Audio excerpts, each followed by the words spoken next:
আসসালামু আলাইকুম। মাওয়া ঘাটে গিয়ে ইলিশের ভর্তা না খেলে যেন ভ্রমণটাই অসম্পূর্ণ।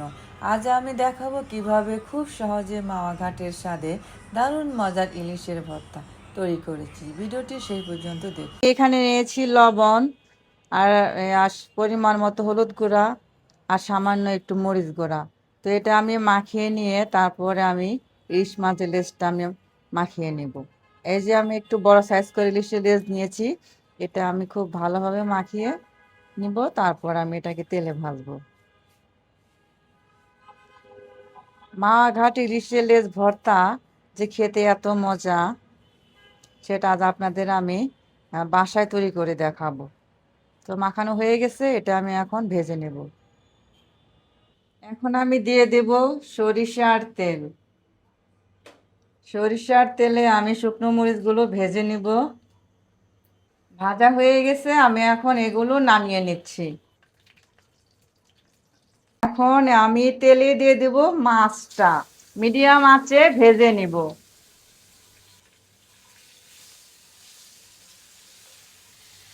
ভাজা হয়ে গেছে, এখন এটা আমি নামিয়ে নেব। এখন আমি লেজটা কাটা বের করে নেব। এভাবে করে সুন্দর কাটা বের হয়ে যাবে। এই দেখুন কতটা সুন্দর ভাজা হয়েছে।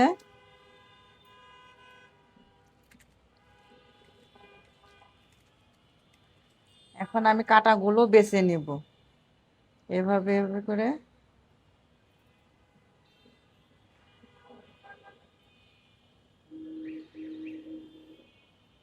এই যে কত বড় একটা লেজ বের করেছি।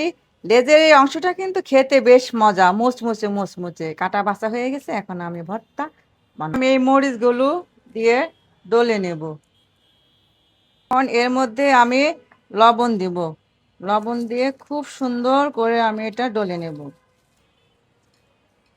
আগে লবণ দিয়ে এটাকে মরিচটা ভেঙে নিতে হবে, গুঁড়ো গুঁড়ো করে নিতে হবে।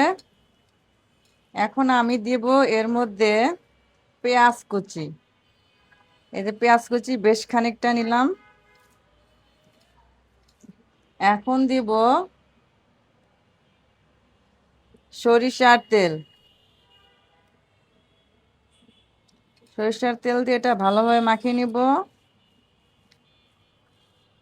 আর দিব ধনে পাতা।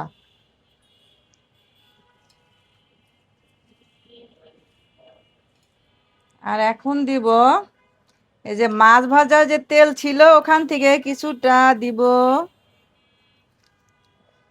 মাছ ভাজার তেল। এটা দিলে আরো বেশি সুস্বাদু লাগে, সুন্দর ফ্লেভার আসে। এটাকে খুব ভালোভাবে এভাবে করে মাখিয়ে নিতে হবে এভাবে করে।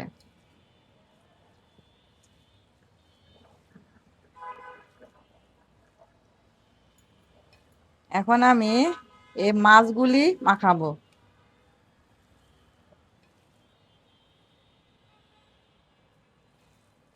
দু একটা কাঁটা মাঝে মাঝে মনে হয় দেখা যায় বড় বড়, ওগুলা সমস্যা নাই, খাওয়ার সময়ও ওটা প্লেট থেকে তোলা যাবে।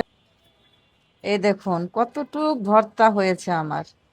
আমার লবণ মরিচ সবই ঠিক আছে।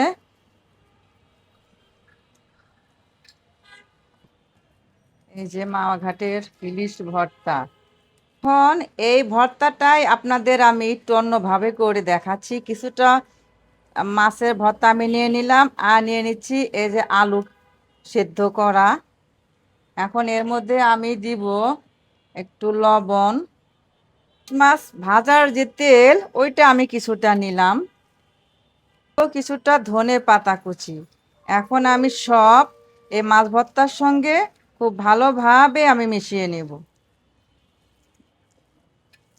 এভাবে ভর্তা মাখালে হাতের ভালোবাসায় ভর্তাটা আরো সুস্বাদু হয়।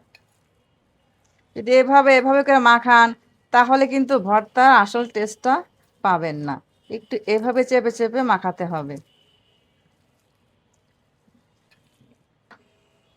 এর তো হয়ে গেল আমার আলু দিয়ে মিশিয়ে লেজের ভর্তা একরকম, আর শুধু লেজ দিয়ে বানিয়েছি একরকম।